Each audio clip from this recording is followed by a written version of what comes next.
The snow was falling in the kind of silence that felt cruel. Heavy, unbroken drifts spread across the high plains, muting every sound except the faint crunch of boots and the thin, raw cries of children too cold to weep properly. She walked with one strapped to her chest and the other clinging behind her, both bundled in wool and rags that stank of old smoke and sour milk. Her own coat hung open, wind clawing through it, but she kept it that way to shield the baby from the worst of the wind. Her hands, red and split, clutched the frayed reins of the mule that barely moved ahead of them. The sky was ash-colored, the kind of color that gives up on the sun. She hadn't seen a fence line or chimney in days. Only the white, and the wind, and the awful emptiness that lived inside her chest louder than either of them. The girl Lina was 7 and hadn't spoken for nearly half a day. Just held tight to the back of her mother's coat, head bent, her mouth too stiff to open. The baby, not yet 2, whimpered now and again, but mostly she slept. That sleep, heavy and unnatural, terrified the widow more than anything. She would stop and hold the child to her ear, listening, still breathing, still warm barely. Then keep walking. She had nothing but what was in the mule cart: a cracked pot, a tin of flour with weevils, a hunting knife, a blanket, and a letter, ink now smeared from her hands. A letter he had written and never sent. Her husband, gone 5 months now. Dead by his own foolishness or another man's cruelty, she didn't know. He left her with land no one could work and debts no one would forget. The mule stumbled and stopped. She tugged the reins, voice hoarse. Move. It didn't. She let go, dropped to her knees. Snow packed into her skirt and soaked her skin, but she didn't care. Just knelt there, pressing her face into the baby's bundle, whispering words she didn't mean. Prayers. Curses. Bargains. The sky did not answer. She could have curled down right there. Just let the cold take her. Let it take all 3 of them. The snow would be kind, wouldn't it? Just a soft white blanket. Just sleep. Then a sound. It was so small she thought she imagined it at first. A whistle, no too broken. A dog bark. Once. Then again. She looked up. Nothing. The girl tugged at her sleeve, eyes wide and hollow. Bah. She heard it again. A bark, then a voice. Faint, but real. The widow stood nearly falling, legs numb. She turned toward it. North, maybe northwest. Hello, her voice cracked like dry branches. A shout. Then shapes. 2 figures came out of the white, slow and solid. A man leading a horse, and beside him a dog, big and dark. He wore a fur coat that looked older than he was, with snow packed on his shoulders and a rifle slung across his back. He didn't smile, just looked at her the way a man does when he's trying to make sense of a thing. You lost? He asked, voice low. She couldn't answer. The dog sniffed the baby's bundle, whined. The man stepped closer. How long you been out here? She tried to count the days, failed. Too long. Where you headed? She opened her mouth, but there was no name left. No town she could claim, no place that would take her. Nowhere, she said. He nodded. Come on, then. He led her to the horse, helped her up, then lifted the baby to her arms. Lina climbed up behind, clutching her mother's waist. The man took the mule's lead, tied it to his saddle, and they started moving again. She didn't ask where. The wind shifted. Still cold, but no longer biting. Just steady like a breath. Behind them the snow covered their tracks. The cabin sat tucked in the curve of a dry creek bed, its roof slumped under the weight of snow. Smoke curled from the chimney, thin and gray, the only sign of life in a world that otherwise looked abandoned. As they approached, the man didn't speak, just gave a low whistle. The dog ran ahead, disappearing through the open lean to where a stack of chopped wood leaned haphazardly against the wall. Inside it was warmer, but not by much. The fire was low, and the room smelled of old leather pine pitch and the faint sweetness of stored apples. He motioned toward the bench near the hearth. "Sit." She didn't argue. She eased down legs, trembling, and pulled the baby close. Lina hovered beside her, eyes wide, taking in every detail. A single cot in the corner, a table made from a plank and 2 crates, a shelf with tin cups and jars filled with who knew what. The man stripped off his gloves and crouched at the hearth, feeding in wood until the flames caught and licked higher. He moved like someone used to silence, like noise was a kind of waste. When he finally looked at her, his eyes held a question he didn't voice. "I'm Cora," she said after a moment. He nodded. "Levi." Neither spoke for a while after that. The fire popped and the baby stirred, giving a soft, raspy cough. Cora loosened her shawl and checked her daughter's face. Still pink, still breathing, she let out a slow breath. "You been out long?" he asked, without looking at her. "Since the snow started. 5 days now. Maybe 6. She rested a hand on Lina's head. "Left the farm. Couldn't keep it. No money, and the well froze last month. Thought there'd be work out east, maybe. Thought I could beg some if I had to. Levi didn't offer comfort. Just said there's no work east. Folks barely holding on where they are. I know that now." He stood and fetched a tin pot, filled it from a bucket near the door, and hung it over the fire. Then he brought over a wool blanket and wrapped it around the baby and Cora both. His hands were rough and careful. "Stay the night," he said. She nodded. She didn't ask for more. That night, while the wind rattled the boards and the fire cracked low, she slept for the first time in days. Not well, but deep enough that the edges of the world blurred. She dreamed of footsteps on a frozen road, of her husband's voice behind her, soft and full of regret.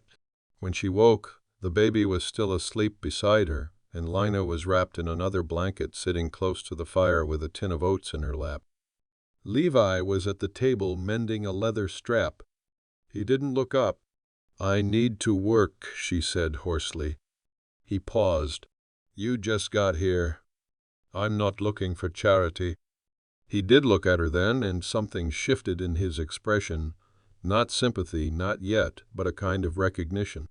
"There's wood needs chopping. Some hides to be scraped. You up to it?" She nodded. "I can work." Cora didn't wait to be coddled. That day and the one after, she split kindling until her arms burned.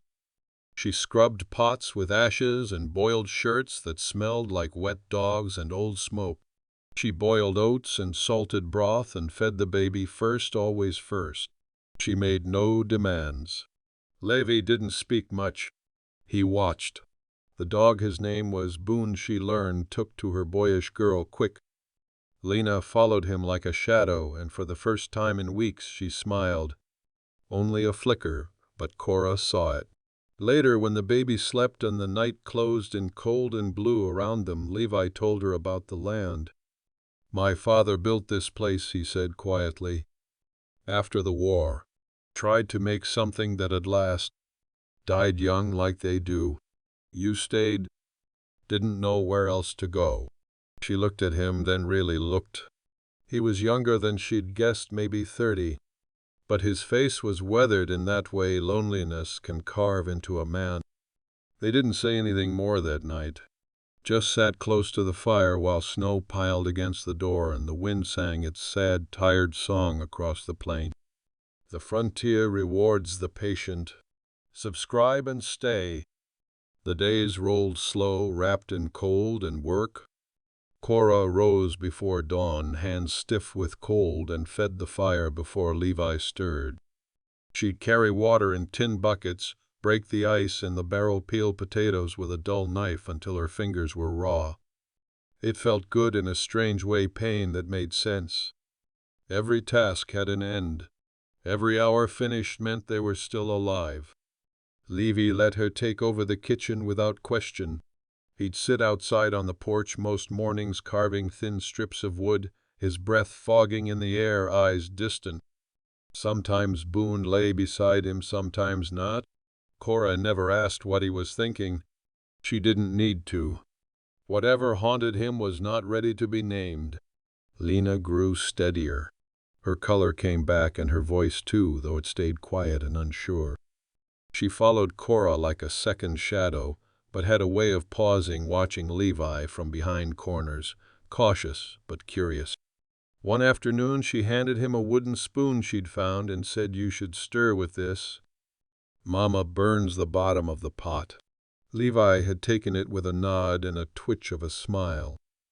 "I'll remember that." The baby Ruthie grew louder. Cora knew it was a good sign, though it made the cabin feel smaller. Ruthie had a sharp cry and a stubborn will. She wanted to be held constantly, which made chopping and washing a slow, awkward thing. Still, no part of Cora wanted to complain. The sound of her daughter crying meant she hadn't gone silent. That silence haunted her dream. One evening, after a day spent hanging jerky and fixing the shed roof, Levi set down his tools and nodded toward the hills. "Sunset's decent if you feel like walking." Cora blinked at him, unsure if it was a suggestion or a habit. "May."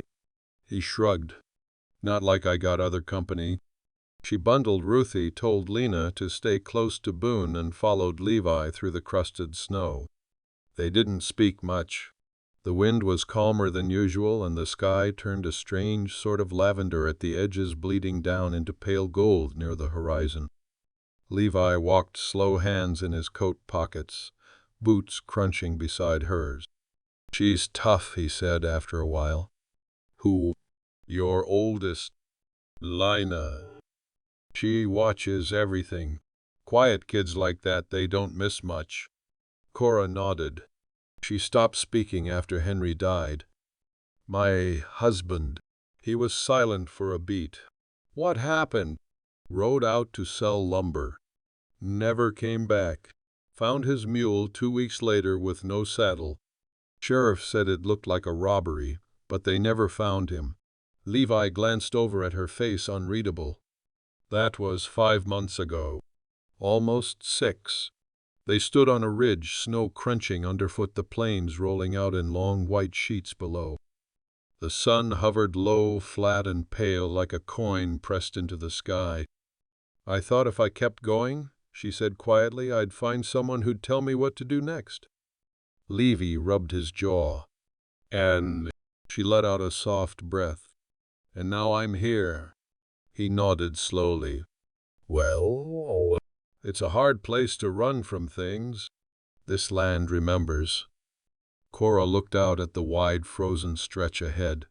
"I don't want to run anymore." Neither said anything else. They stood in the silence, the cold biting at their faces, watching the sky turn. When they returned to the cabin, Lina was asleep with Boone curled beside her and the fire burning steady. That night Cora dreamt not of footsteps or empty roads, but of hands, rough ones, holding hers in the cold. Winter hung on longer than it should have. March came with gray skies and hard ground, the snow crusted over like scabbed earth. Still, it was lighter now in the mornings, and the icicles that clung to the eaves grew thinner by the day. Cora started watching the trees for signs of green. She didn't know why. Habit, maybe. Hope. They worked together without much need for words. Levi repaired the fence line with her help, hammering new nails into old wood. Cora shoveled out the chicken coop and patched the cracked window with canvas. Ruthie started crawling, slow and clumsy, dragging her blanket behind her like a second skin. Lena began humming again. The quiet between Cora and Levi wasn't empty. It held something growing, uncertain but present. She noticed how he let the fire burn a little warmer at night, how he split the meat so she got the tender parts, how he always waited for her to speak first, as if her words mattered more. One morning, as they hauled buckets from the well, Cora asked, "Did you ever think about leaving?" Levi wiped the back of his hand across his brow. "Plenty." "Why didn't you?" He looked off toward the hills. Didn't seem like anywhere else would feel like mine. Cora nodded. She understood that now in a way she hadn't before. Later that week she found a faded photograph tucked in the back of a shelf while cleaning, the kind printed on thick curled paper, edges worn. A woman with dark hair stood beside a boy, maybe 6 or 7, both squinting at the camera, sun in their eyes. Levi found her holding it. He froze. "She was your wife?" He nodded slowly. "Rachel." The boy was Caleb. "What happened?" He took the photo gently, not meeting her eyes. "Fever 3 winters back." Cora felt something sink low in her chest. "I'm sorry." He set the photo back on the shelf. "Not your fault." They didn't speak again that day, but something shifted after. The way he passed her the flour tin, the way he watched Lena from the corner of his eye when she laughed at Boone chasing snowflakes. He had known love and loss, too, the kind that doesn't fade. That night, after the children were asleep, they sat by the fire. Levi whittled shaving curls from a piece of cedar. The cabin smelled sharp and clean. "You ever think of starting over?" she asked. He didn't look up. "Don't know how." "I don't either," she said. "But I think we already are." The knife paused in his hand. He looked at her, then really looked, and something unspoken passed between them. Not a promise, not yet, but a recognition. A flicker of warmth that had nothing to do with the fire. Spring broke through like a secret too long kept. The snow melted in slow veins along the edges of the creek, and the trees, once brittle and gray, pushed out tiny fists of green. The wind changed. Softer now. It smelled of damp earth and something almost sweet. Cora knelt in the thawed garden bed one morning, hands buried in the soil. Ruthie sat in the grass nearby, banging 2 spoons together, and Lina helped Levi mend the chicken wire, her braids swinging as she moved. Cora watched them for a long time, watched Levi's hands steady, kind, and the way he slowed his work to show Lena how to twist the wire tight. He didn't smile often, but he did now. Just a little. That night, after the children were asleep and the fire burned low, Cora stood at the table brushing out her hair. She wore a simple cotton dress, patched at the hem, her feet bare against the wood floor. Levi set down his cup. "You think about leaving still?" She didn't turn around. "Every day." He waited. She looked at him over her shoulder, her voice quieter now. "But I think about staying too." He stood slow, as if not to startle anything between them. "You don't owe me a thing. I know that. I got nothing to offer but land and hard days. I've lived with worse." The room was quiet, just the creak of the old rafters and the wind whispering at the door. He stepped closer, close enough she could hear his breath. "I lost them," he said. "Rachel and Caleb. And I didn't think I could keep anyone safe after that. Still don't." Cora's voice was steady. "You don't have to promise safety." He looked at her then, and for the first time his guard fell completely. Not all at once. Not like a flood, but piece by piece, like a man laying down his weapon after too many years of carrying it. "I don't know how to love somebody halfway," he said. "Then don't." She reached for his hand. Their fingers touched, just touched, but it was enough to say what neither of them had been able to before. Outside, the wind settled and the cabin held stillness like something sacred. The next days brought more work. Fencing, seed planting, a new roof for the henhouse. The kind of labor that built muscle and routine and something like trust. Cora moved through it all with purpose. She was stronger now, leaner, steadier, and the land no longer felt like something she had to fight. She had learned its pace, its silence, its unspoken rules. Lena began to hum again in the mornings, a tune that changed with her mood. Ruthie took her first steps on the front porch, arms out like wings falling into Boone's thick fur, with a laugh. Cora wept when she saw it, but only for a second. One afternoon, a rider came. Levy spotted him from the ridge, a single figure moving along the west trail. The man carried a small leather satchel and wore a black coat dusty with travel. He was polite at first, said he came with news, said he represented the county court back east. Cora stepped out, apron still on. The baby was on her hip. The man doffed his hat. "You're Mrs. Cora Mullen." She stiffened. "I was. You're wanted in town. Dispute over your husband's land. A claim's been filed by his cousin. Says you abandoned it." "I didn't abandon it. I buried what I could and left what I couldn't carry." The man offered a tight smile. "That may be, but he's petitioning for full rights. You'll need to appear if you want to contest." Levi stood behind her now, arms crossed. Cora didn't flinch. "Fine. I'll come." That night she packed a small bag. "I'll go with you," Levi said. "No. You stay with the girls. Keep them safe." He nodded, jaw tight. "You sure?" "I have to do this right. I have to face it." He stepped forward, placed something small and cold in her hand. A silver coin on a leather cord. "My father's." He said it brought him through darker things than I could imagine. She closed her fingers around it. "Then maybe it'll bring me through too." The town was 2 days' ride east, past low hills and swollen rivers that had swallowed the edges of the road.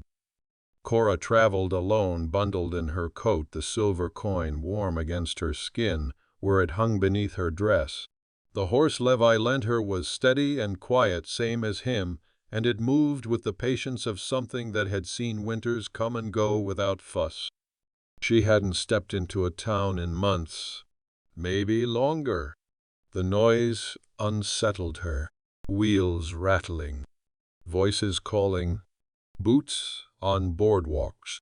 She tied the horse outside the sheriff's office and stood for a moment, smoothing the front of her coat, heart thudding in her throat. Inside, the air was dry and close. A man in a brown suit stood at the desk reading papers with his lips pressed thin. He looked up when she entered. "Mrs. Mullen." "Yes." "I'm Clerk Riggins. We've set the hearing for morning. Judge Cartwright will preside. What happens if I lose?" He shrugged. "Land goes to the cousin. That's the law." Cora's voice was level. "The cousin never planted a single seed." "Maybe. But you left it behind." She didn't argue. What would been the point? That night she slept in a borrowed room above the tavern bed, 2 soft walls, too thin. Outside her window the streets glowed with lantern light and voices rose and fell in drunken bursts. She stared at the ceiling for hours, thinking of the dry soil back home, of Lena's hands reaching into the chicken coop for warm eggs, of Ruthie laughing as she stomped through a puddle in her stocking feet. She clutched the coin around her neck. Let me get back to them. In the morning the courtroom was half empty. Judge Cartwright sat high in his chair, a heavy man with lines carved deep around his mouth. The cousin Jacob Mullen sat smug in a clean vest, flanked by a lawyer with ink-stained fingers. Cora stood alone. No lawyer, no papers, just truth. She answered the judge's questions simply.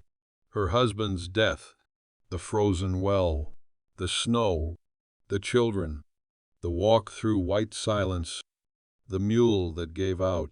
She didn't cry. She didn't ask for pity.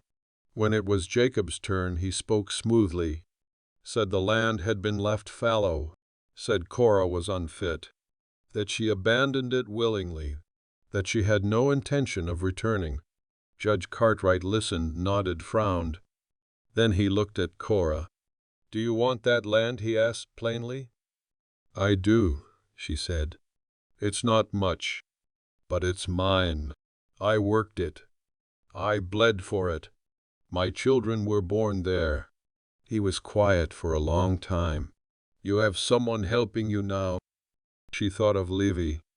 of his quiet eyes and worn hands. Yes. He nodded once. Verdict came quick. Land remains in possession of Mrs. Mullen under the condition that it be worked and inhabited.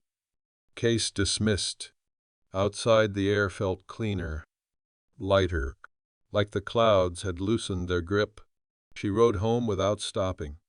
No sleep, no warmth, just the steady rhythm of hooves and the fire in her chest that kept her upright. When she came over the last ridge and saw the smoke rising from the cabin's chimney, her breath caught. Lina ran from the porch when she saw her Boone close behind. Levi stepped out slower, Ruthie in his arms, squinting against the sun. Cora dismounted, knees nearly giving out, and dropped to the dirt. Lina wrapped her arms around her waist, Ruthie squealing and reaching, and Levi just stood there holding her in his gaze like a man who had prayed and wasn't sure he'd been heard until now. "You're back," he said, quiet. "I am." "Is it settled?" She nodded. "It's ours." Something broke in his face then. Not tears. Just release, Lee. Relief like a dam giving way. He stepped forward and reached for her hand. "I want you here," he said, no hesitation. "Not just for now. For good." Cora looked up at him. Dust in her hair. Road on her skin. Heart in her throat. "I'm not going anywhere." That summer, the ground softened like it remembered how to be generous. Cora planted late, but the seeds took root. Squash beans, carrots, in narrow rows. Levi helped her till it by hand, and when the rains came they stood on the porch together, watching it soak into the earth like a blessing. The house changed in small, quiet ways. Levi built a cradle from pine wood, carving the spindles smooth with his knife. Cora hung curtains made from scraps of an old dress, pale blue and frayed at the edges.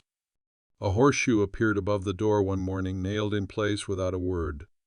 She knew it was his doing. They worked side by side and spoke more easily now. She teased him when he burned the bread, and he grumbled when she used all the hot water for washing. But his hand always brushed her back when he passed, and hers always lingered on his arm a little longer than needed. It wasn't a courtship, not in the old way. It was something slower, truer, a trust being built like a wall against the wind. One night, as the stars flickered above them and the girls slept in their bedrolls on the porch, Levi sat beside her with a small box in his hands. "I found this," he said. "Was my mother's." Inside was a ring. Thin, worn gold, rubbed pale with years. The stone was gone, but the band still held its shape. "I don't need a thing to prove it," she said gently. "I know," he said, "but I want to give it anyway." She took it, not because she needed proof, but because some things deserved to be named out loud. Later she found Lina sitting alone under the cottonwood by the creek, her hands buried in the grass. "Are we staying?" Lina asked, not looking up. Cora sat beside her. "Yes," says. "This is home now." Lina nodded. "He's different." Yeah. He doesn't talk much, but he always listens." Cora smiled. "He's a good man." The girl was quiet a moment longer. "I'm glad we found him." "So am I." Fall came early that year. The leaves turned gold, then brittle. The harvest was modest, but enough to last, enough to share. Cora baked 3 loaves of bread the day she saw the neighbor's wagon limping up the trail. Wood axle cracked the father's face, drawn tight. She gave them soup blankets, a jar of preserved apples. Levi fixed the axle in 2 days, and when they left, the mother kissed Cora's cheek. "You've made a place here," she whispered. Cora watched their wagon disappear into the dusk and felt it deep in her bones. This was no longer survival. It was living. The night air grew colder and the stars sharper. Cora sat with Levi beneath a blanket, their backs against the cabin wall, their legs tangled like roots. "You ever think about what's next?" she asked. He nodded. "I'd like to plant wheat next year." and maybe build out a second room. She looked over at him. I meant for us. He was quiet a moment. Then grow old. Raise your girls. Make it through winters.